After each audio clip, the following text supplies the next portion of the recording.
Hello guys, welcome back to my channel. It's me again, Clang, and welcome to another episode of Miss Billion's Classroom. Today we are going to talk about balancing chemical equations. But before that, if you are new to my channel, don't forget to hit like, subscribe, and ring the notification bell.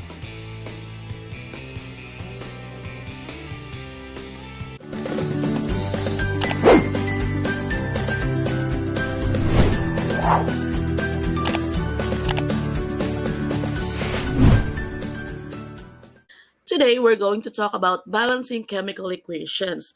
But before that, let us discuss first what is the meaning of chemical equation and what are the parts of chemical equation. Chemical equation is described as a chemical change. When we say chemical change, there is a change in substance, properties, and composition of a substance. So, what are the parts of chemical equation or an equation? First is the reactant. The reactant is what we consider the raw materials. So, these can usually be found on the left side of the equation. And next is the product. The product is an output. Basically, they can be found on the right side of the equation. And of course, we see an arrow in here. This arrow is called the reaction symbol. Apart from that, you see numbers in this equation. Let us talk about first the subscripts. The subscripts will tell you the number of atoms for that particular element. Okay?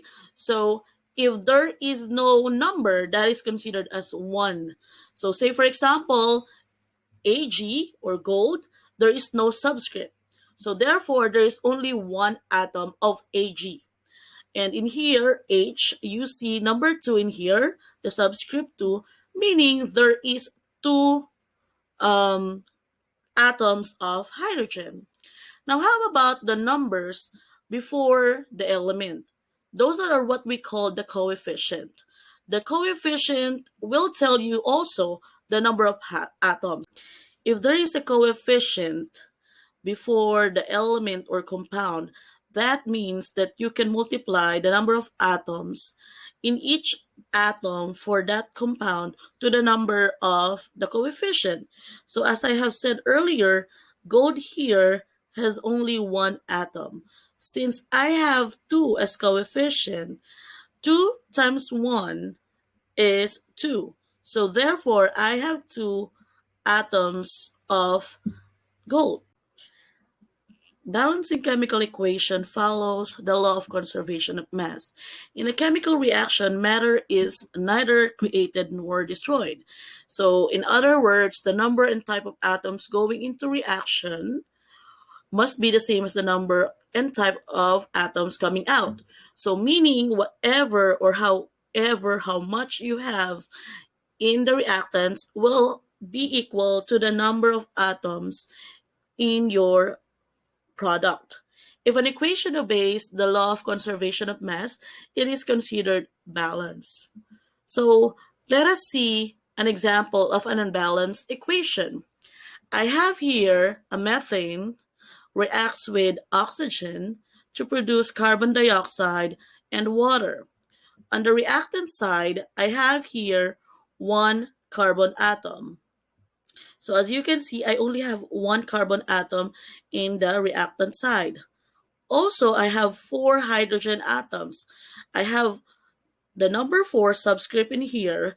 That means I have 4 atoms of hydrogen. And I have 2 atoms of oxygen atoms. Also, on the product side, I have 1 atom of carbon, and then 2 atoms of oxygen, plus I have another 1 oxygen in here. So therefore, that is 3 atoms of oxygen. And now, for the hydrogen, I have only 2 atoms of hydrogen. Therefore, since they do not have exact number or the same number of atoms for reactants and product side, Therefore, they are considered unbalanced reaction or equation. All right, so let's have an example of balanced equation. I have here a methane reacts with 2 moles of oxygen gas to produce carbon dioxide and 2 moles of water.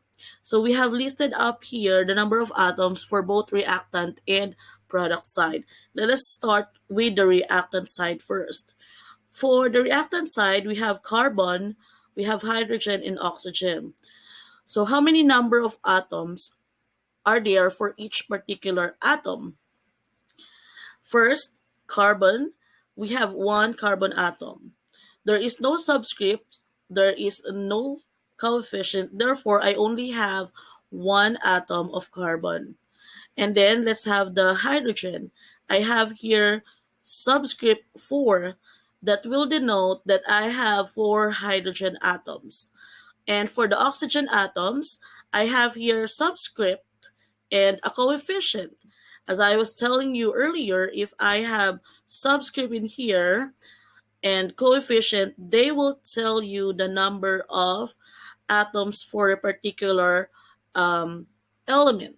So since I have 2 in here, okay, for the subscript, and I have 2 in the coefficient, I will multiply the coefficient and the subscript.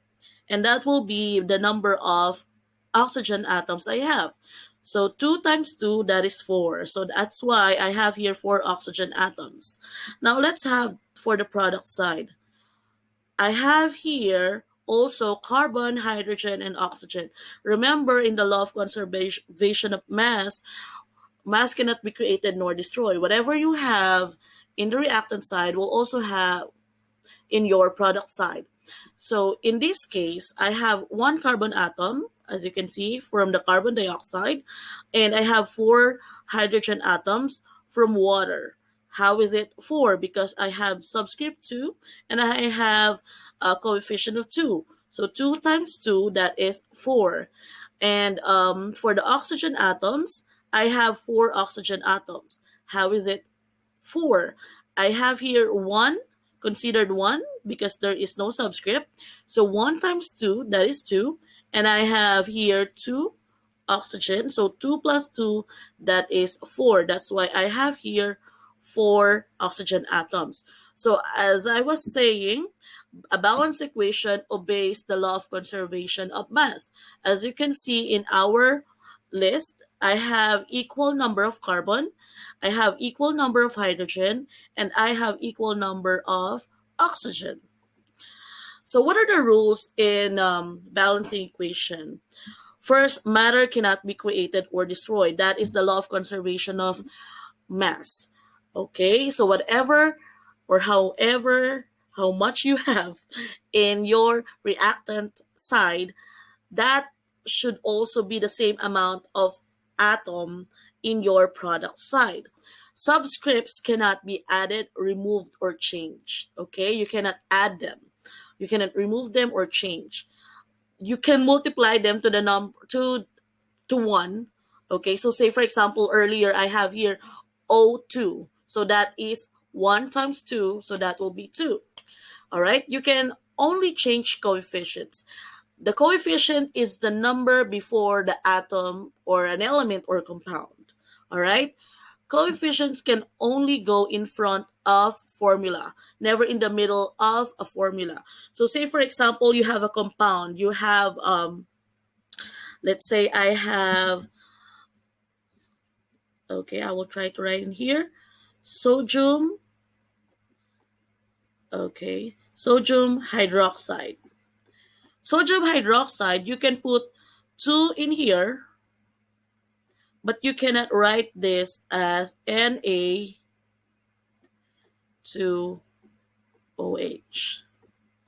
That doesn't make sense at all. So the coefficient should only place before the element or compound. Okay, few extra tips. Try balancing big formula first. Save free elements for last. So since they are free elements, they do not have any other elements with them, it's easy to manipulate the number of atoms to change the coefficient for that particular element.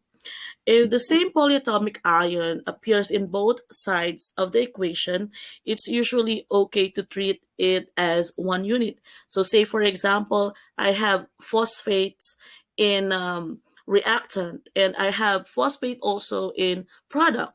So, if you have both phosphate for reactant and product, you can treat them as a group or as a unit. So say for example, I have only one phosphate in reactant and I have two phosphate in product. So you can change basically the number of phosphates in your reactant. So like what I said, you can treat them as a unit or as a group. There is no one particular way to balance equations. Some equations are harder to balance than others and might require some creativity to solve. So it's a matter of trial and error. Don't lose hope. This is sometimes hard, sometimes easy, but like what I said, it's a matter of trial and error. So let's have an example. All right, let's have this first example. I have here aluminum reacts with hydrochloric acid to produce aluminum chloride and hydrogen atom. So let us start with listing all the number of atoms for each reactant and product. So our reactant, we will use R and then product. I'll make a T table. All right. And then our first atom is aluminum. So we have atom for reactant and we have atom for product. Next is we have hydrogen. We have chlorine. Okay, so let us list the number of atoms for each element. So we have one atom of aluminum, we have one hydrogen, and one chlorine for both reactant side.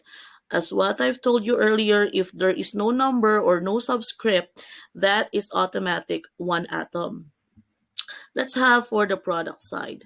I have here one aluminum, I have here three chlorine, and two hydrogen. So as you can see, they are unbalanced equations. So how are we going to balance it? So like what I have said, we are going to start with bigger um, compound. Okay, so let us save the free elements for last. So we will treat them at the end.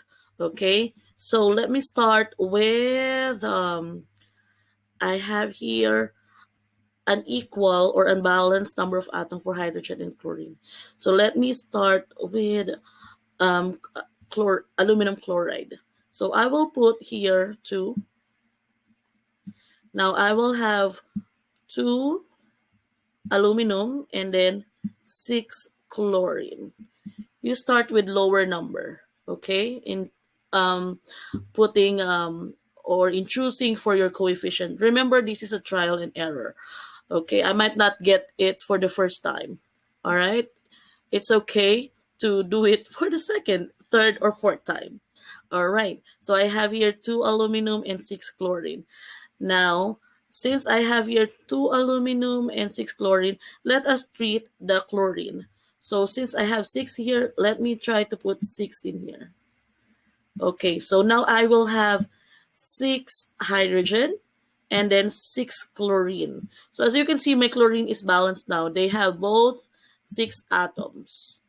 Now let us treat our free elements. So let's have the hydrogen.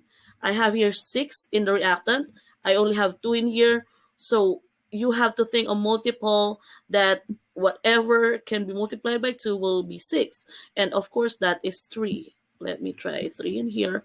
So 3 times 2, that is 6. So hydrogen is balanced now.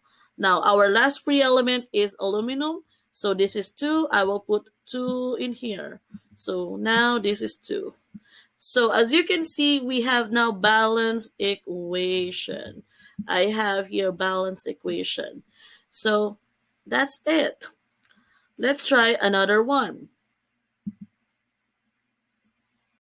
All right, let's have our second um, problem or equation. So I have here carbon dioxide reacts with water to produce glucose, C6H12O6, and oxygen. So let me start by making the T table, reactant, and then the product side. All right, list all the atoms you have. I have carbon, oxygen, and hydrogen. All right, let's start with the reactant side. I have here one carbon. I have here three atoms of oxygen. I have here two plus one, so three. And hydrogen, I only have two. On this side, I have here six atoms of carbon. I have 12 of hydrogen. And I have here how many oxygen? I have here 6 plus 2, so I have here 8. So this is a big number, right? But don't be confused. Like what I said, this is a matter of trial and error. So let me start with um, the bigger group. So this one is the glucose. So as you can see, I have here 6 carbon, and I only have 1 on the reactant side. So let me try by putting 6 in here. Okay, so I have now 6 carbon atom on the reactant side, and I have here, okay, 12. 12 oxygen plus 113. We don't want odd numbers. We don't, it's not usual. So since I have here 12 and I only have 2 in here, let me try put 6 so I can get 12 since I have 2 subscript in here. So 6 times 2 is 12. All right, now I have here 6 times 2, 12 oxygen, plus, this is 1, so 1 times 6 is 6. So 6 plus 12, that is 18. Okay, so my carbon and hydrogen is now balanced. My only problem is my oxygen. That is now you're going to change your free element in this case, which is in this case, this is the oxygen. So I have here 8. So 6 plus 2. 6, since I only have here 6, and I don't, I think I'm not going to put coefficient in here. I will put 6 in here. Okay, so 6 times 2 is 12, plus 6, 18. So there you are. They are now balanced. So I have here 6, 8, 12, and 18, and then I have here 6, 18, 12. So that is a balanced equation. All right, so let's have our third and last example for today. So as you can see, I have here some polyatomic ions. I have sulfate and hydroxide. So since I have sulfate and hydroxide also on the product side, we are going to treat them as a group. So let's start making the T table. All right, so the reactant side and the product side. Oops, sorry about that. Okay, so let's start writing all our elements and polyatomic ions. So I have here iron. I have here sulfates or sulfate. Oops, that's 4. All right, and then I have here potassium and of course our hydroxide. All right, so let's have first the reactant side. I have here 2 atoms of iron, so this is the subscript, so 2.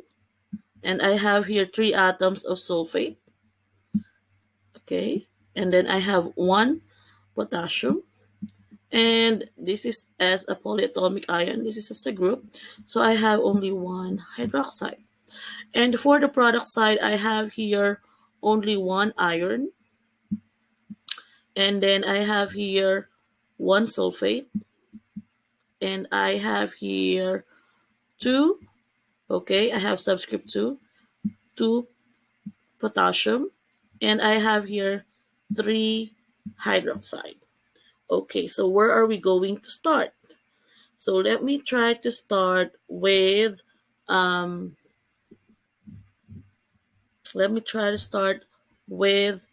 potassium. Okay, so I have here potassium. So since I have here 2, okay, and I have here 2, but I have 3 in here. Let me start with this Fe. I told you this is a trial and error. Okay, let me start with this one. So 2. 2 2 times 2, I have now 4. And then I have here sulfates, 3 times 2. So that will be 6. Okay. And I have here, let me try this. So I have here 4. So let me change it to 4. Let me try 4 in here. So I have here 4 iron. Now I have 12 of hydroxide. Okay. Since I have here 12 of hydroxide, okay, let me try 12 in here.